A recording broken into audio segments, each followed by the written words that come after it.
Hello, Morgs. Today we're going to be doing a little bit of reading. And this whole thing is going to be uncut, unedited, because I can't be bothered. Just getting it straight into it. So, as soon as I find my page here, we can start. Right here, page 21. The Lord of the Rings, Part 1. The Fellowship of the Ring, by J.R.R. Tolkien. Chapter 1. A Long-Expected Party. Oh fuck, hold on.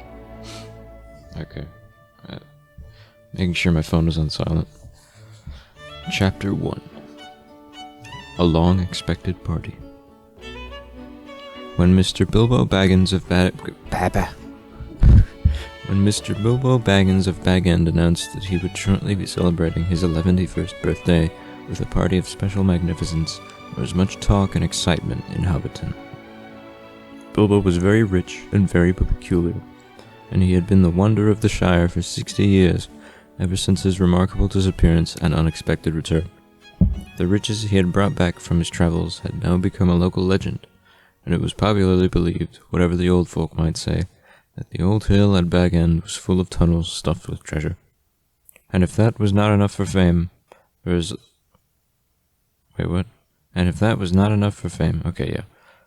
also his prolonged vigor to marvel at. Time wore on, but it seemed to have little effect on Mr. Baggins.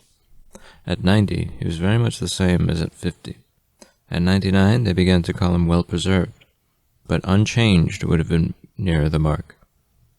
There were some that shook their heads and thought this was too much of a good thing. It seemed unfair that anyone should possess, apparently, perpetual youth, as well as, reputedly, inexhaustible wealth. It'll have to be paid for, they said. It isn't natural, and trouble will come of it. But so far, trouble had not come, and as Mr. Baggins was generous with his money, most people were willing to forgive him his oddities and his good fortune. He remained on visiting terms with his relatives, except, of course, the Sackville Bagginses, and he had many devoted admirers among the hobbits of poor and unimportant families. But he had no close friends until some of his younger cousins began to grow up. The eldest of these, and Bilbo's favorite, was young Frodo Baggins. When Bilbo was 99, and he adopted Frodo as his heir, and brought him to live at Bag End, and the hopes of the Sackville Bagginses were finally dashed. Bilbo and Frodo happened to have the same birthday, September 22nd.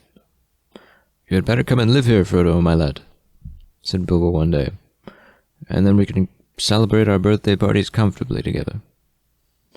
At that time, Frodo was still in his tweens, as the hobbits called the irresponsible 20s between childhood and coming of age at 33.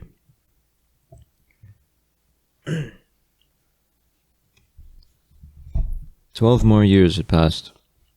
Each year, the Bagginses had given very lively, combined birthday parties at Bag End.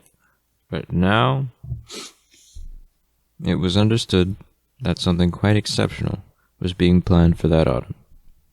Bilbo was going to be 111, a rather curious number, and a very respectable age for a hobbit. The old Took himself had only reached 130, and Frodo was going to be 33. 33, an important number, the date of his coming of age. Tongues began to wag in Hobbiton and Bywater, and rumor of the coming event traveled all over the Shire. The history and character of Mr. Bilbo Baggins became once again the chief topic of conversation, and the older folk suddenly found their reminiscences in welcome demand. None had a more attentive audience than old Ham Gandry, commonly known as the Gaffer. He held forth at the Ivy Bush, a small inn on the Bywater Road, and he spoke with some authority, for he had tended the garden at Bag End for 40 years, and had helped old Holman in the same job before that. Now that he was himself growing old and stiff in the joints, the job was mainly carried on by his youngest son, Sam Gamgee. Both father and son were on very friendly terms with Bilbo and Frodo. They lived on the hill itself, in number 3 Bagshot Row, just below Bag End.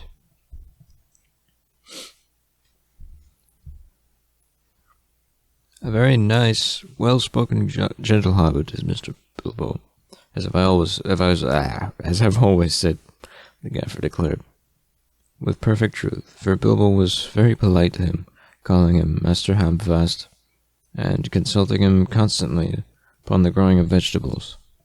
In the matter of roots, especially potatoes, the gaffer was recognized as the leading authority by all in the neighborhood, including himself. But what about this Frodo that lives with him? Asked old Noakes of Bywater.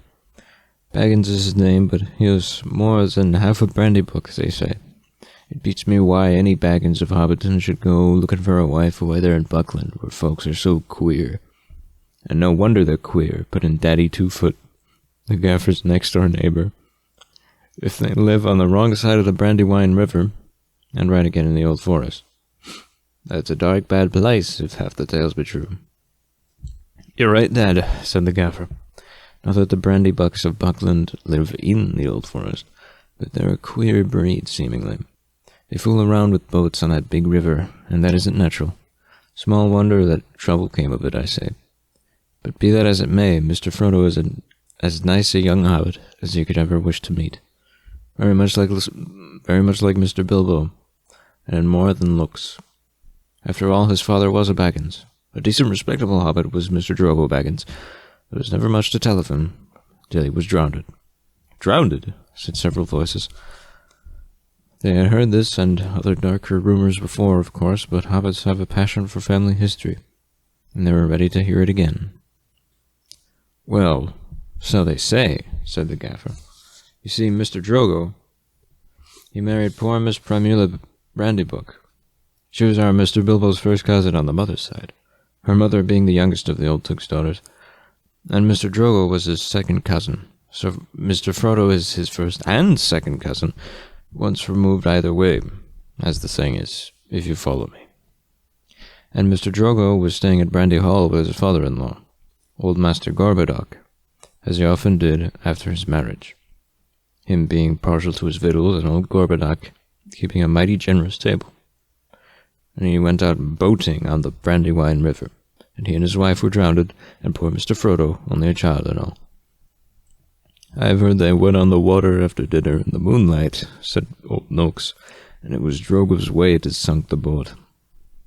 And I heard she pushed him in, and he pulled her in after him, said Sandyman the Hobbiton Miller. You shouldn't listen to all you hear, Sandyman, said the gaffer, who did not much like the miller. There isn't no call to go talking about pushing and pulling. Boats are quite tricky enough for those that sit still without looking for further cause of trouble. Anyway, there was just Mr. Frodo left an orphan, and stranded, as you might say, among those queer Bucklanders, being brought up anyhow in Brandy Hall. A regular warren by all accounts. Old Master Gorbodoc never had fewer than a couple hundred relations in the place. Mr. Bilbo never did a kinder deed than when he brought the lad back to live among decent folk.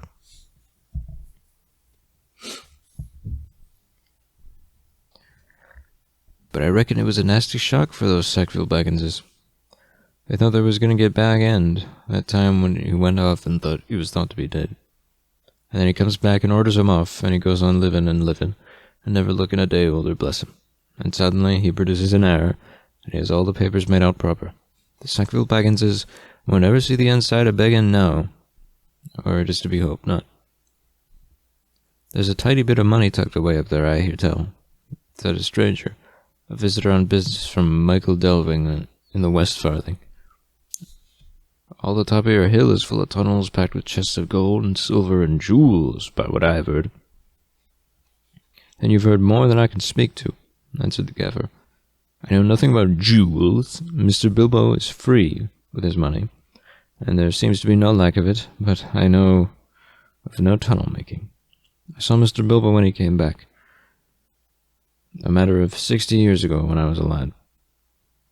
I had not long come to prentice old Holman, him being my dad's cousin, but he had me up at Bag End helping him to keep folks from trampling and trespassing all over the garden while the sale was on. In the muddle of it all, Mr. Bilbo comes up the hill with a pony and some mighty big bags and a couple of chests.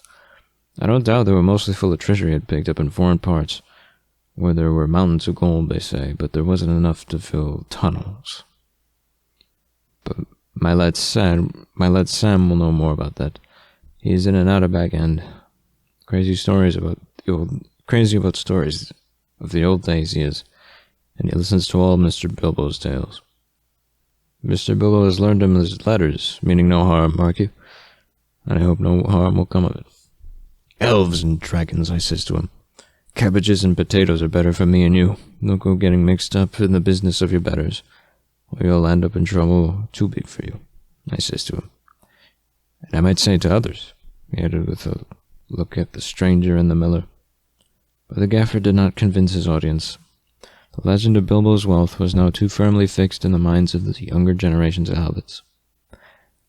Ah, but he has likely enough been adding to what he brought at first, argued the miller, voicing common opinion. He's often away from home, and look at the outlandish folk that visit him, dwarves coming at night, and that old wandering conjurer, Gandalf and all. You can say what you like, Gaffer, but Bag End's a queer place, and its folk are queerer. And you can say what you like about what you know no more of than you do of boating, Mr. Sentiment, retorted the Gaffer, disliking the miller even more than usual. And if that's being queer, then we could do with a bit more queerness in these parts. There's not some far away that wouldn't offer a pint of beer to a friend if they lived in a hole with golden halls. But they do things proper at Bag End. Our Sam says that everyone's going to be invited to the party. There's going to be presents, mark you. Presents for all. This very month, as is. Okay, small cut there, because I had to adjust the light. Alright. 25. Alright. That very month was September, and as fine as you could ask. A day or two later, a rumor, probably started by the knowledgeable Stam, spread about that there were going to be fireworks. Fireworks, what is more, such as had not been seen in the Shire for nigh on a century, not indeed since the old Took died. Days passed, and the day drew nearer. An odd-looking wagon laden with odd-looking packages rolled into Hobbiton one evening and toiled up the hill to Bag End. The startled hobbits peered out of lamplit doors to gape at it. It was driven by outlandish folk singing strange songs, dwarves with long beards and deep hoods. A few of them remained at Bag End. At the end of the second week in September, a cart came through Bywater from the direction of the Brandywine Bridge in broad daylight. An old man was driving it all alone. He wore a tall, pointed blue hat, a long grey cloak, and a silver scarf. He had a long white beard and bushy eyebrows that stuck out beyond the brim of his hat. Small hobbit children ran after the cart all through Hobbiton and right up the hill. It had a cargo of fireworks, as they rightly guessed. At Bilbo's front door, the old man began to unload. There were great bundles of fireworks of all sorts and shapes, each labeled with a large red G. That was Gandalf's mark, of course, and the old man was Gandalf the Wizard, whose fame in the Shire was due mainly to his skill with fires, smokes, and lights. His real business was far more difficult and dangerous, but the Shire folk knew nothing about it. To them he was just one of the attractions of the party, hence the excitement of the hobbit children. G for grand, they shouted, and the old man smiled. They knew him by sight, though he only appeared in Hobbiton occasionally and never stopped long, but neither they nor the oldest of their elders had seen one of his firework displays. They now belonged to the legendary past. When the old man, helped by Bilbo and some dwarves, had finished unloading, Bilbo gave a few pennies away, but not a single squib or cracker was forthcoming, and to the disappointment of the onlookers. "Run away now," said Gandalf. "You will get plenty when the time comes." Then he disappeared inside with Bilbo, and the door was shut. The young hobbit stared at the door in vain for a while, and then made off, feeling that the day of the party would never come.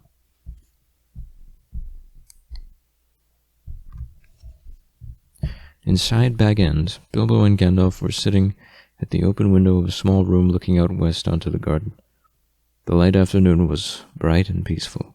The flowers glowed, red and golden, snapdragons and sunflowers, and nasturtiums trailing all over the turf walls and peeping in at the round windows. "How bright your garden looks," said Gandalf. "Yes," said Bilbo. "I am very fond indeed of it, and of all the dear old Shire, but I think I need a holiday." "You mean to go on with your plan, then?" "I do. I made up my mind months ago, and I haven't changed it." "Very well. It is no good saying any more. Stick to your plan, your whole plan, mind. And I hope it will turn out for the best, for you, and for all of us." "I hope so. Anyway, I mean to enjoy myself on Thursday, and have my little joke." "Who will laugh, I wonder?" said Gandalf, shaking his head. "We shall see," said Bilbo. The next day, more carts rolled up the hill, and still more carts. There might have been some grumbling about dealing locally, but that very week, orders began to pour out of Bag End for every kind of provision, commodity, or luxury that could be obtained in Hobbiton or Bywater, or anywhere in the neighborhood. People became enthusiastic, and they began to tick off the days on the calendar, and they watched eagerly for the postman, hoping for invitations. Before long, the invitations began pouring out, and the Hobbiton post office was blocked, and the Bywater post office was snowed under, and voluntary assistant postmen were called for. There was a constant stream of them going up the hill, carrying hundreds of polite variations on "Thank you, I shall certainly come." A notice appeared on the gate at Bag End: "No admittance, except on party business." Even those who had, or pretended to have party business, were seldom allowed inside. Bilbo was busy writing invitations, taking off answers, packing up presents, and making some private preparations of his own. From the time of Gandalf's arrival, he remained hidden from view. One morning the hobbits woke to find the large field south of Bilbo's front door covered with ropes and poles for tents and pavilions. A wide special entrance was cut into the bank leading to the road, and wide steps and a large white gate were built there. The 3 hobbit families of Bagshot Row adjoining the field were intensely interested and generally envied. Old Gaffer Gamgee stopped even pretending to work in his garden. The tents began to go up. There was a specially large pavilion, so big that the tree that grew in the field was right inside it, and stood proudly near one end, at the head of the chief table. Lanterns were hung on all its branches. More promising still, to the hobbit's mind, an enormous open-air kitchen was erected in the north corner of the field. A draught of cooks from every inn and eating-house from miles around arrived to supplement the dwarves and other odd folk that were quartered at Bag End. Excitement rose to its height. Then the weather clouded over. That was on Wednesday, the eve of the party. Anxiety was tense. Then Thursday, September 22nd, actually dawned. The sun got up, the clouds vanished, flags were unfurled, and the fun began. Bilbo called it a party, but it was really a variety of entertainments rolled into one. Practically everybody living near was invited. A very few were overlooked by accident, but they turned up all the same. That did not matter. Many people from other parts of the Shire were also asked, and there were even a few from outside the borders. Bilbo met the guests and additions at the new White Gate in person. He gave away presents to all and sundry. The latter were those who went out again by a back way and came in again by the gate. Hobbits give presents to other people on their own birthdays. Not very expensive ones, as a rule, and not so lavishly on this occasion. But it was not a bad system. Actually, in Hobbiton and Bywater, every day in the year was somebody's birthday, so that every hobbit in those parts had a fair chance of at least one present, at least once a week. But they never got tired of them. On this occasion, the presents were unusually good. The hobbit children were so excited that for a while they almost forgot about eating. There were toys the like of which they had never seen before, all beautiful, and some obviously magical. Many of them had indeed been ordered a year before, and had come all the way from the mountain, and from Dale, and were of real dwarf make. When every guest had been welcomed and was finally inside the gate, there were songs, dances, music, games, and of course, food and drink. There were 3 official meals: lunch, tea, and dinner, or supper, but lunch and tea were marked chiefly by the fact that at those times all the guests were sitting down and eating together. At other times, there were merely lots of people eating and drinking, continuously from 11s until 6:30, when the fireworks started. The fireworks were by Gandalf. They were not only brought by him, but designed and made by him, and the special effects, set pieces, and flight of rockets were left off by him. But there was also a generous distribution of squibs, crackers, bacca-wrappers, sparklers, torches, dwarf candles, elf fountains, and goblin barkers and thunderclaps. They were all superb. The art of Gandalf improved with age. There were rockets like a flight of scintillating birds, singing with sweet voices. There were green trees with trunks of dark smoke. Their leaves opened like a whole spring unfolding in a moment, and their shining branches dropped glowing flowers down upon the astonished hobbits, disappearing with a sweet scent just before they touched their upturned faces. There were fountains of butterflies that flew glittering into the trees. There were pillars of colored fires that rose and turned into eagles, or sailing ships, or a phalanx of flying swans. There was a red thunderstorm and a shower of yellow rain. There was a forest of silver spears that suddenly sprang into the air with a yell like an embattled army, and came down again into the water with a hiss, like 100 hot snakes. And there was also one last surprise in honor of Bilbo, and it startled the hobbits exceedingly, as Gandalf intended. The lights went out. A great smoke went up. It shaped itself like a mountain seen in the distance, and began to glow at the summit. It spouted green and scarlet flames. Out flew a red golden dragon, not life-size, but terribly lifelike. Fire came from his jaws, and his eyes glared down. There was a roar, and he whizzed 3 times over the heads of the crowd. They all ducked, and many fell flat on their faces. The dragon passed like an express train, turned on a somersault, and burst over Bywater with a deafening explosion. "That's the signal for supper," said Bilbo. The pain and alarm vanished at once, and the prostrate hobbits leaped to their feet. There was a splendid supper for everyone, that is, except those invited to the special family dinner party. This was held in the great pavilion with the tree.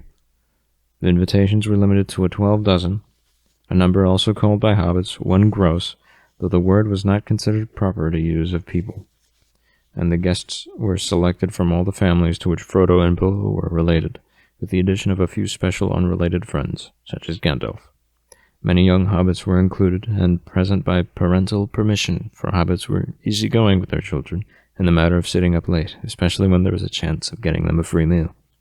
Bringing up young hobbits took a lot of provender.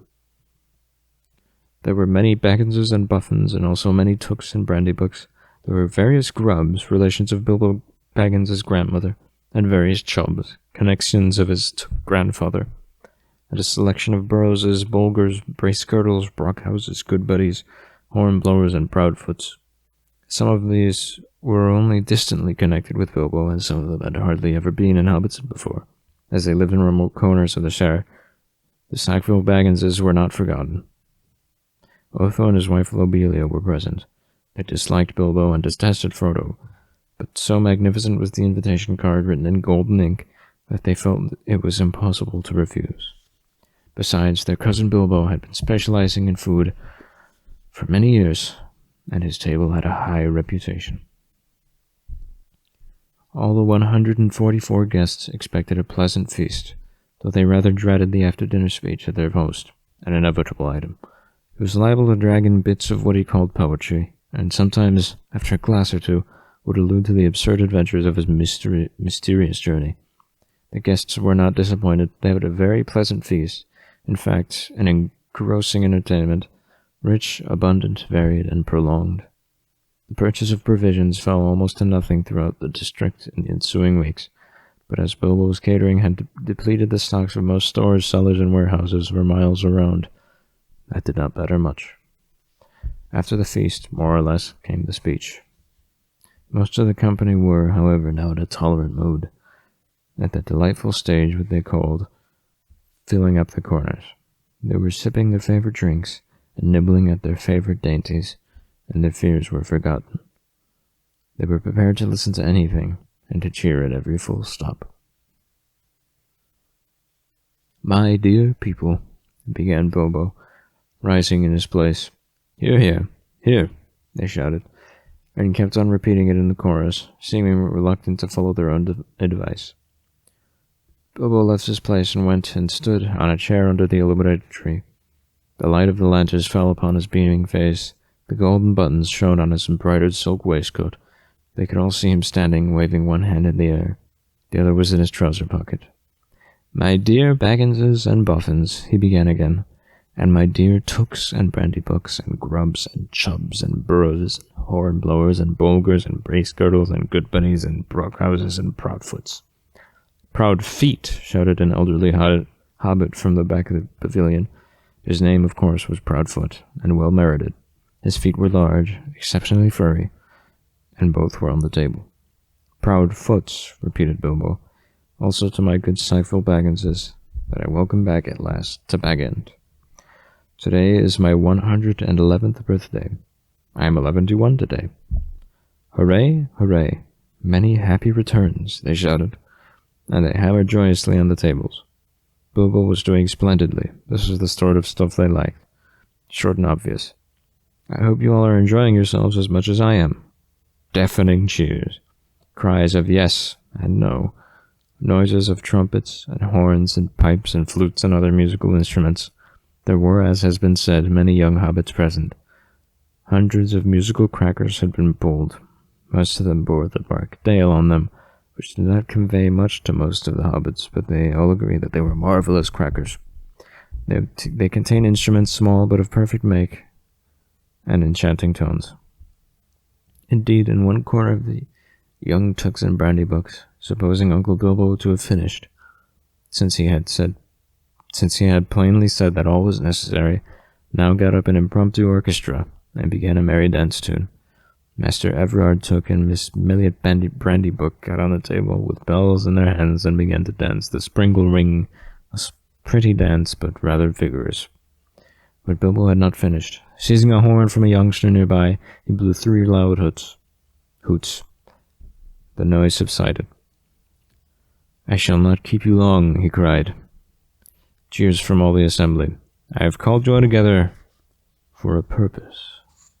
Something in the way that he said this made an impression.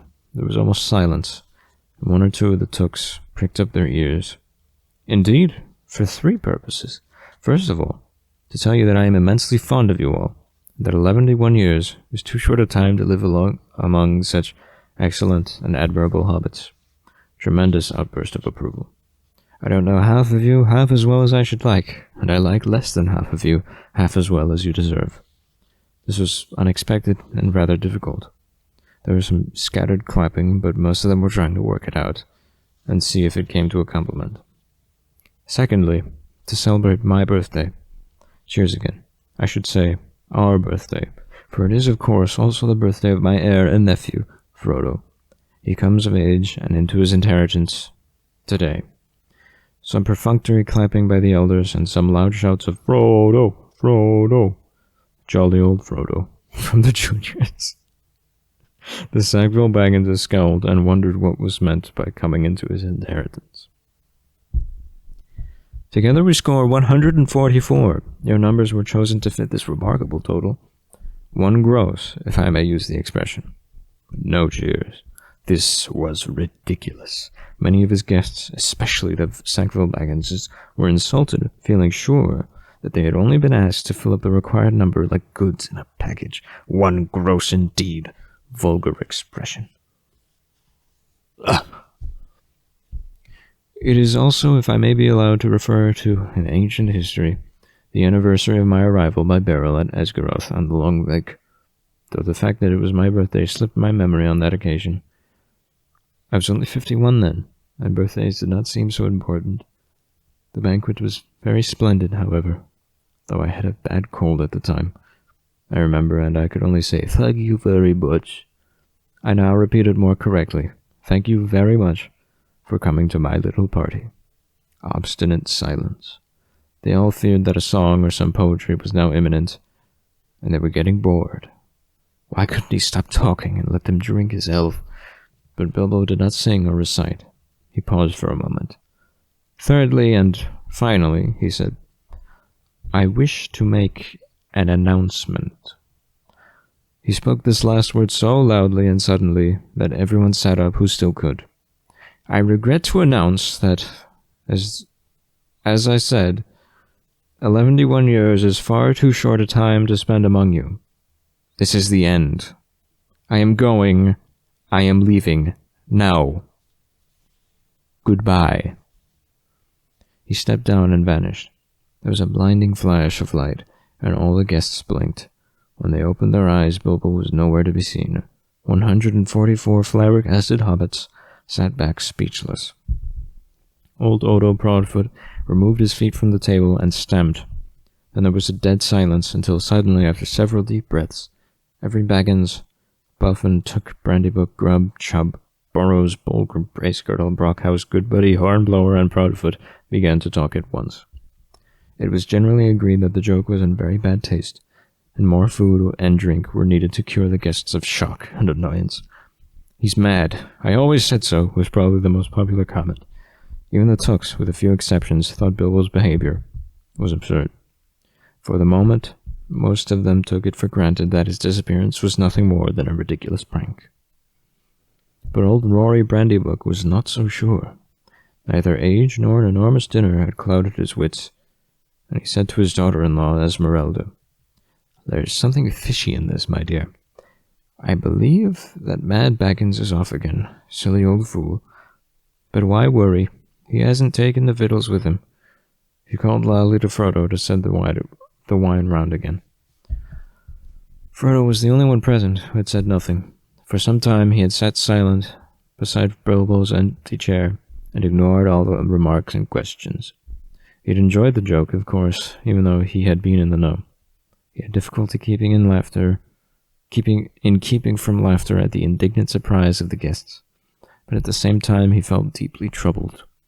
He realized suddenly that he loved the old hobbit dearly.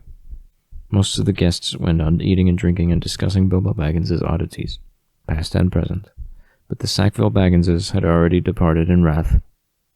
Frodo did not want to have anything more to do with the party.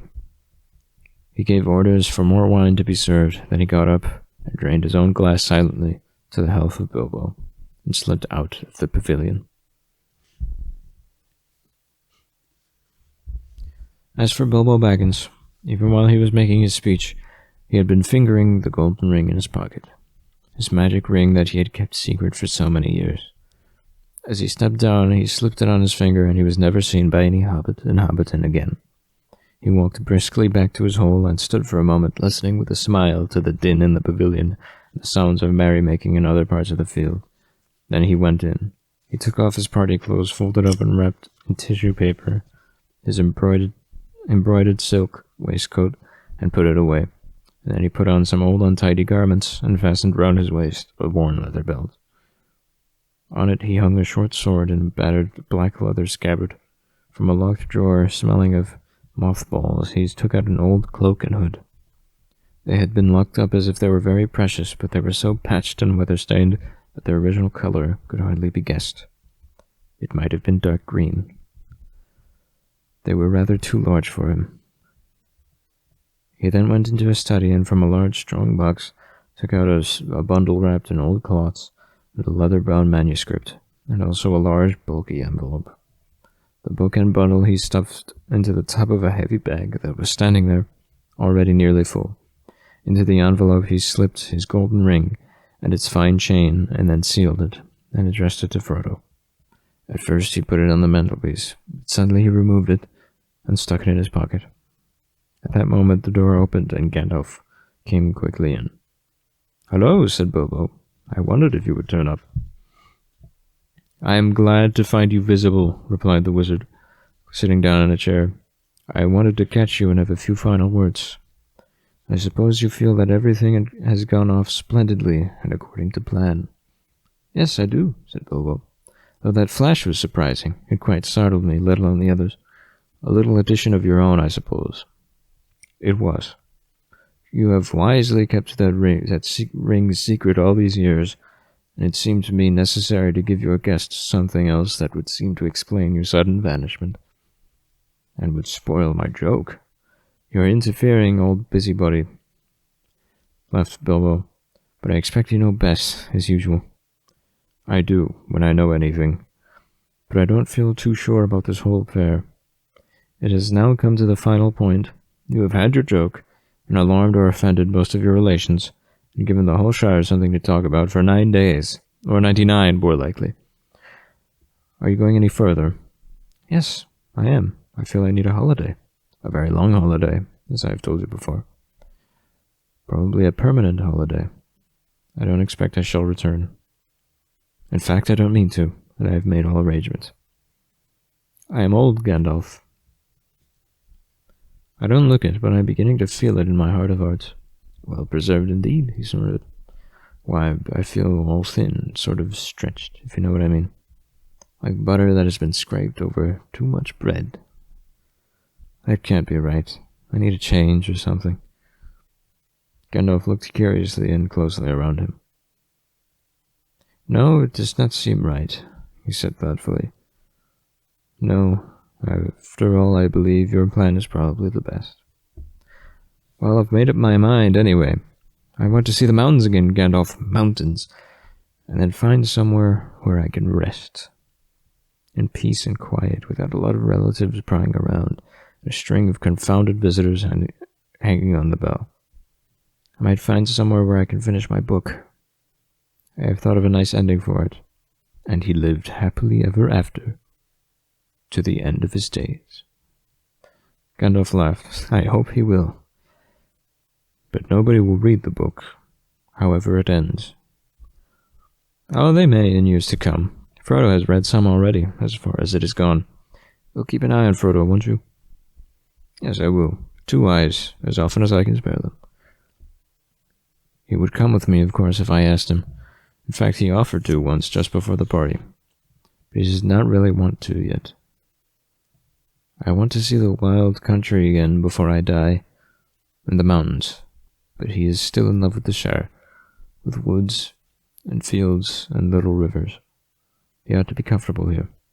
I am leaving everything to him, of course, except a few oddments. I hope he will be happy when he gets used to being on his own. Stymie was his own master now. Everything? Said Gandalf. The ring as well? You agreed to that, you remember? Yes, I suppose so, stammered Bilbo. Where is it?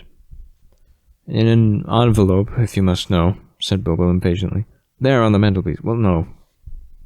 Here it is in my pocket. He hesitated. Isn't that odd now? He said softly to himself. Yet after all, why not? Why shouldn't it stay there? Gandalf looked again very hard at Bilbo. There was a gleam in his eyes. I think, Bilbo, he said quietly, I should leave it behind. Don't you want to? Well, yes and no. Now it comes to it, I don't like parting with it, I may say. And I don't really see why I should. Why do you want me to? He asked, and a curious change came over his voice. It was sharp with suspicion and annoyance. You are always badgering me about my ring, but you have never bothered me about the other things that I got on my journey. No, but I had to badger you, said Gandalf. I wanted the truth. It was important. Magic rings are, well, magical, and they are rare and curious. I was professionally interested in your ring, you may say, and I still am. I should like to know where it is if you go wandering again. Well, so I think you have had it quite long enough. You won't need it any more, Bilbo, unless I am quite mistaken. Bilbo flushed, and there was an angry light in his eyes. His kindly face grew hard. Why not? He cried. And what business is it of yours, anyway, to know what I do with my own things? It is my own. I found it. It came to me. Yes, said Gandalf. But there is no need to get angry. If I am, it is your fault, said Bilbo. It is mine, I tell you. My own. My precious. Yes, my precious. The wizard's face remained grave and attentive, and only a flicker in his deep eyes showed that he was startled and indeed alarmed. It has been called that before, he said, but not by you. But I say it now. And why not, even if Gollum said the same once? It's not his now, but mine, and I shall keep it, I say. Gandalf stood up. He spoke sternly. You will be a fool if you do, Bilbo, he said. You will make that clearer with every word you say. It has got far too much hold on you. Let it go, and then you can go yourself and be free. I'll do as I choose and go as I please, said Bilbo obstinately. Now, my dear hobbit, said Gandalf.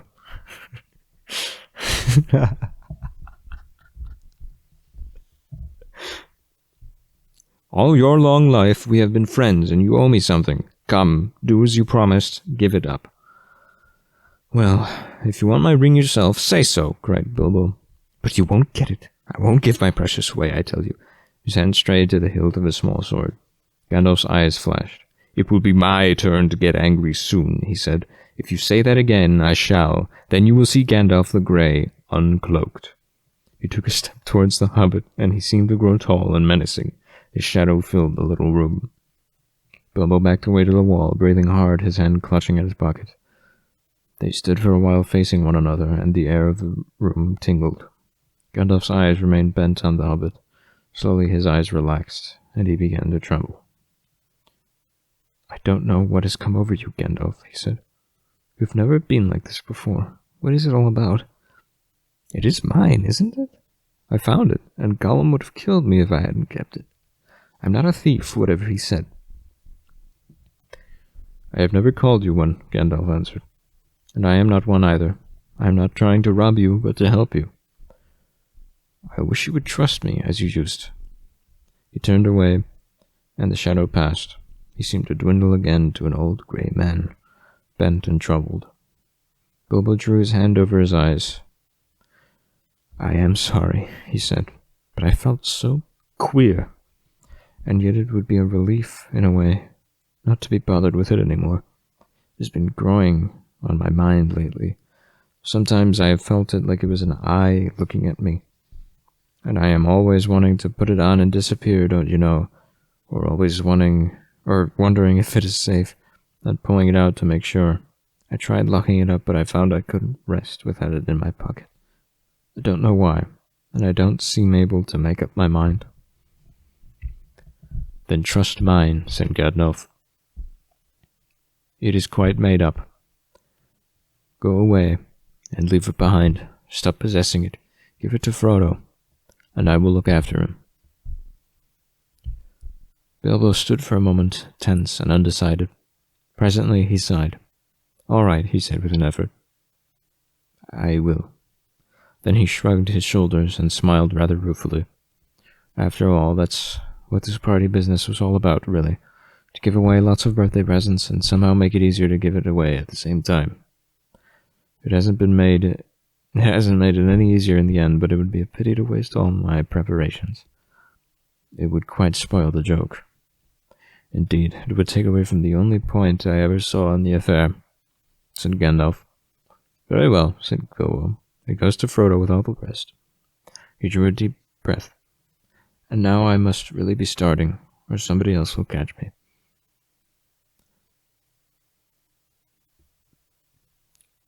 I thought I had to burp. I have said goodbye, and I couldn't bear to do it all over again. He picked up his bag and moved to the door. You have still got the ring in your pocket, said the wizard. Well, so I have, cried Bilbo, and my will and all the other documents too. You better take it and deliver it for me. That will be safest. No, don't give the ring to me, said Gandalf. Put it on the mantelpiece. It will be safe enough there till Frodo comes. I shall wait for him. Bilbo took out the envelope, but just as he was about to send it by the clock, his hand jerked back, and the packet fell on the floor. Before he could pick it up, the wizard stooped and seized it, and set it in its place. A spasm of anger passed swiftly over the hobbit's face again. Suddenly he gave way to a look of relief and a laugh. Well, that's that, he said. Now I'm off.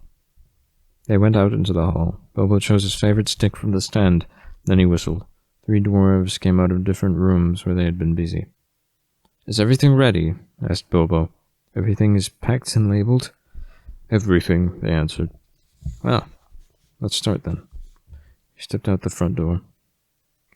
It was a fine night, and the black sky was dotted with stars. He looked up, sniffing the air. What fun! What fun to be off again. Off on the road with dwarves. This is what I have really been longing for years. Goodbye, he said, looking at his old home and bowing to the door. Goodbye, Gandalf. Goodbye, and for the present, Bilbo. Take care of yourself. You are old enough and perhaps wise enough. Take care. I don't care. Don't you worry about me. I am as happy now as I have ever been, and that is saying a great deal. But the time has come. I'm being swept off in my feet at last, he added, and then in a low voice, as if to himself, he sang softly, in the dark. I'm not gonna fucking sing. I'm not gonna sing. The road goes ever on and on, down from the door where it began. Now far ahead the road has gone, and I must follow if I can, pursuing it with eager feet, till it joins me in some larger way, where many paths and errands meet, and whither then I cannot say. He paused, silent for a moment. Then without another word he turned away from the lights and the voices in the fields and tents, and followed by his 3 companions, went round to his garden and trotted down the long, sloping path. He jumped over a low place in the hedge at the bottom, and took to the meadows, passing into the night like a rustle of wind in the grass. Gandalf remained for a while, staring after him into the darkness. Goodbye, my dear Bilbo, until our next meeting, he said softly, and went back indoors. Frodo came in soon afterwards and found him sitting in the dark, deep in thought. Has he gone? He asked. Yes, answered Gandalf. He is gone at last. I hoped until this evening that it was only a joke, said Frodo. But I knew in my heart that he really meant to go. He always used to joke about serious things. I wish I'd come back sooner, just to see him off. I think really he preferred slipping off quietly in the end, said Gandalf. Don't be too troubled. He'll be all right now. He left a packet for you. There it is. Frodo took the envelope from the mantelpiece and glanced at it, but did not open it. You'll find his will and all other documents in there. I think, said the wizard. You are the master of Bag End now. And also, I fancy you'll find a golden ring. The ring? Exclaimed Frodo. Has he left me that? I wonder why. Still, it may be useful. It may, and it may not, said Gandalf. I should not make use of it if I were you, but keep it secret, and keep it safe. Now I am going to bed. As master of Bag End, Frodo felt it his painful duty to say goodbye to the guests. Rumors of strange events had by now spread all over the field, but Frodo would only say, no doubt everything will be cleared up in the morning. About midnight, carriages came for the important folk. One by one they rolled away, filled with full but very unsatisfied hobbits. Gardeners came by arrangement and removed in wheelbarrows for those that had inadvertently remained behind.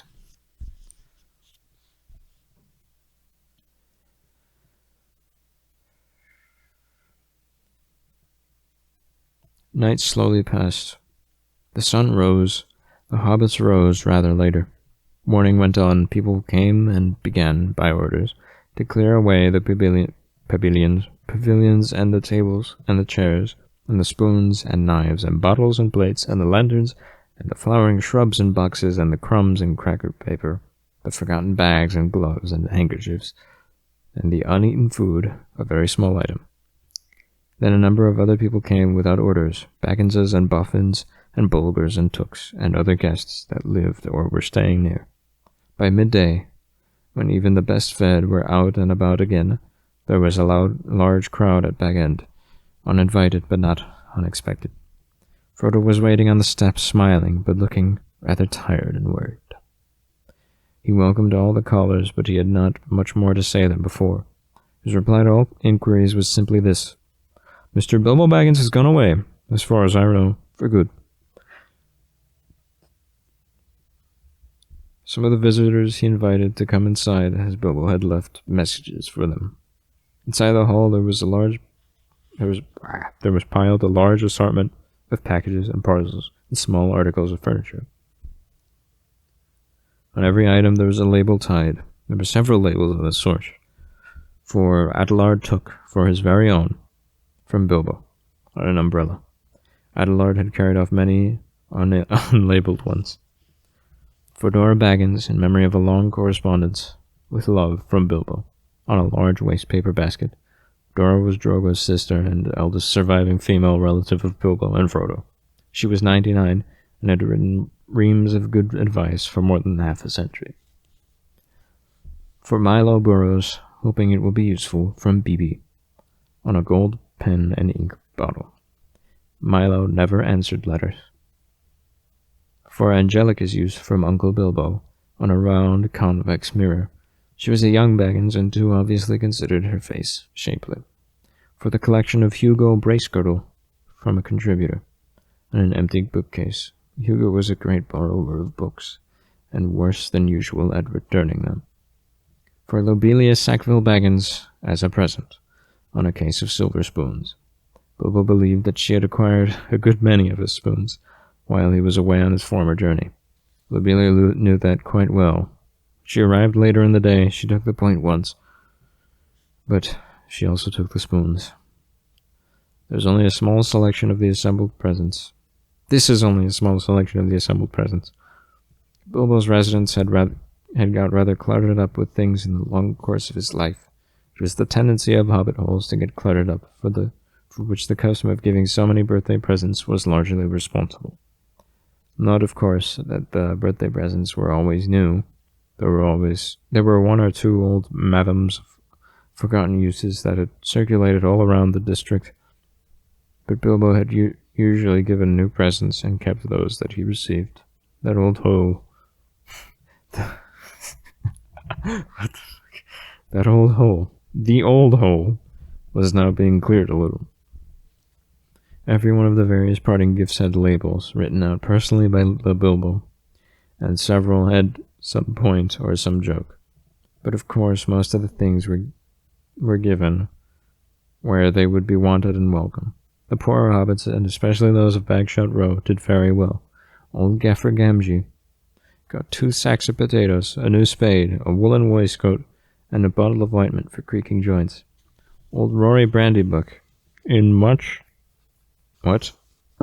return for much hospitality, got a dozen bottles of old Wynyards, a strong red wine from the South Farthing, and now quite mature, as it had been laid down by Bilbo's father. Rory quite forgave Bilbo, and voted him a capital fellow after the first bottle. There was plenty of everything left for Frodo, and of course all the chief treasures, as well as the books, pictures, and more than enough furniture, were left in his possession. There was, however, no sign nor mention of money or jewelry. Not a penny piece or a glass bead was given away.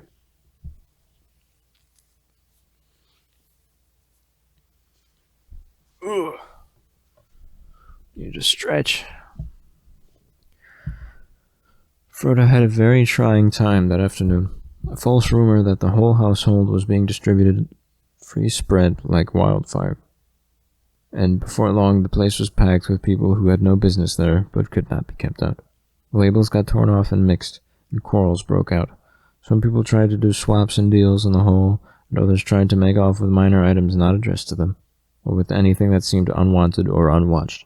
The road to the gate was blocked with barrows and handcarts. In the middle of the commotion, the Sackville Bagginses arrived.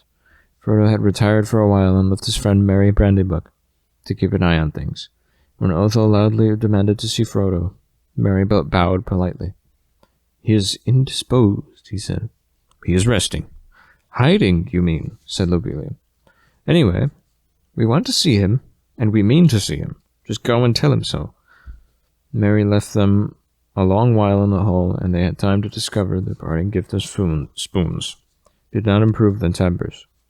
Eventually they were thrown into the study. Frodo was sitting at a table with a lot of papers in front of him. He looked indisposed. To see Sackville Bagginses at any rate, and he stood up, fidgeting with something in his pocket. But he spoke quite politely. The Sackville Bagginses were rather offensive. They began by offering him bad bargain prices, as between friends, for various valuable and unlabeled things.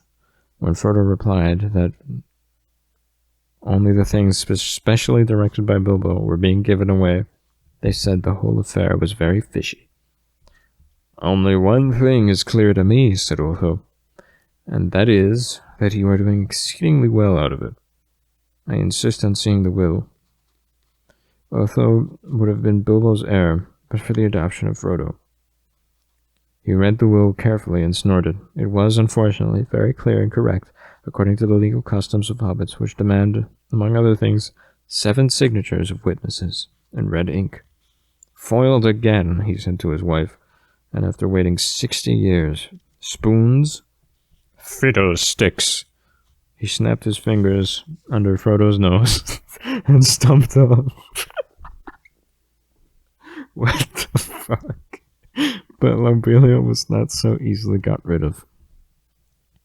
A little later, Frodo came out of the study to see how things were going on, and found her still about the place, investigating nooks and corners and tapping on the floors. He escorted her firmly off the premises, after he had relieved her of several small but rather valuable articles that had somehow fallen inside her umbrella. Her face looked as if she was in the throes of thinking out a really crushing parting remark, but all she found to say, turning round on the step, was, "You'll live to regret it, young fellow. Why didn't you go too? You don't belong here. You're no Baggins. You're a brandy book." "Do you hear that, Mary? That was an insult, if you like," said Frodo, as he shut the door on her. "It was a compliment," said Mary Brandybuck, "and so, of course, not true." Ooh.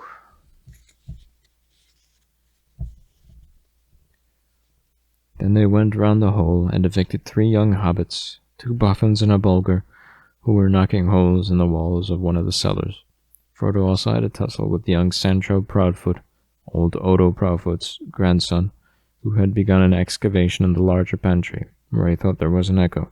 The legend of Bilbo's gold excited both curiosity and hope, for legendary gold, mysteriously obtained, if not positively ill-gotten, is, as everyone knows, anyone's for the finding, unless the search is interrupted.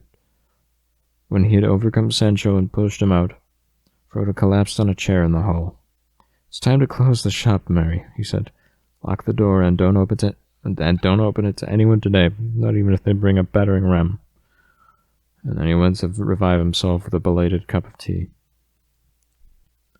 Yeah, he had hardly sat down when there came a soft knock at the front door. Lobelia again, most likely, he thought. She must have thought of something really nasty, and have come back again to say it. It can wait. He went on with his tea. The knock was repeated, much louder, but he took no notice. Suddenly the wizard's head appeared at the window. "If you don't let me in, Frodo, I shall blow your door right down your hole and out through the hill," he said. "My dear Gandalf, wait a minute," cried Frodo, running out of the room to the door. Come in. I thought it was Lobelia." "Then I forgive you. But I saw her some time ago driving a pony trap towards Bywater with a face that would have curdled new milk." "She had already nearly curdled me. Honestly, I nearly tried on Bilbo's ring. I longed to disappear." "Don't do that," said Gandalf, sitting down. "Do be careful of that ring, Frodo. In fact, it is partly about that I've come to say a last word." "Well, what about it? What do you know already?" "Only what Bilbo told me. I have heard his story, how he found it, and how he used it. On his journey, I mean." "Which story, I wonder?" "Oh, not what he told the dwarves and put in his book," he said. "He told me the true story soon after I came to live here.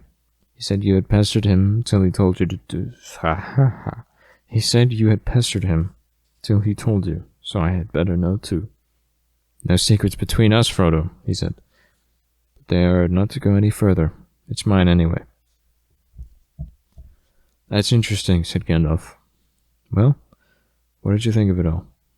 If you mean inventing all that about a present, well, I thought the true story much more likely, and I couldn't see the point of altering it at all. It's very unlike Bilbo to do so, anyway, and I thought it rather odd." "So did I, but odd things happen... Fucking bitch. So did I, but odd things may happen to people that have such treasures, if they use them. Let it be a warning to you to be very careful with it. It may have other powers than just making you vanish when you wish to. I don't understand, said Frodo. Neither do I, answered the wizard. I've merely begun to wonder about the ring, especially since last night. No need to worry. But if you take my advice, you will use it very seldom, or not at all. At least I beg you not to use it in any way that will cause talk or rouse suspicion. I say again, keep it safe and keep it secret. You are very mysterious. What are you afraid of? I am not certain, so I will say no more. I may be able to tell you something when I get back. I'm going off at once, so this is goodbye for present. He got up. At once? Cried Frodo. Why, I thought you were staying on for at least a week.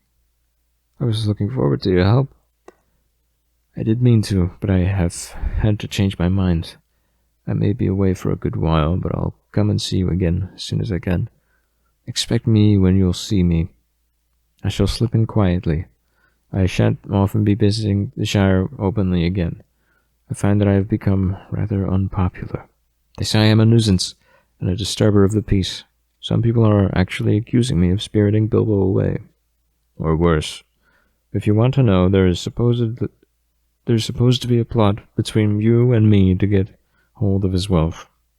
Some people, exclaimed Frodo.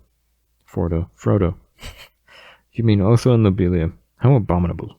How abominable. I would give them Bag End and everything else if I could get Bilbo back and go off tramping in the country with him. I love the Shire, but I begin to wish, somehow, that I had gone too. I wonder if I shall ever see him again. So do I, said Gandalf, and I wonder many other things. Goodbye now. Take care of yourself. Look out for me, especially at unlikely times. Goodbye. Frodo saw him to the door. He gave a final wave of his hand and walked off at a surprising pace. But Frodo thought the old wizard looked unusually bent, almost as if he was carrying a great weight. The evening was closing in, and his cloaked figure quickly vanished into the twilight. Frodo did not see him again for a long time.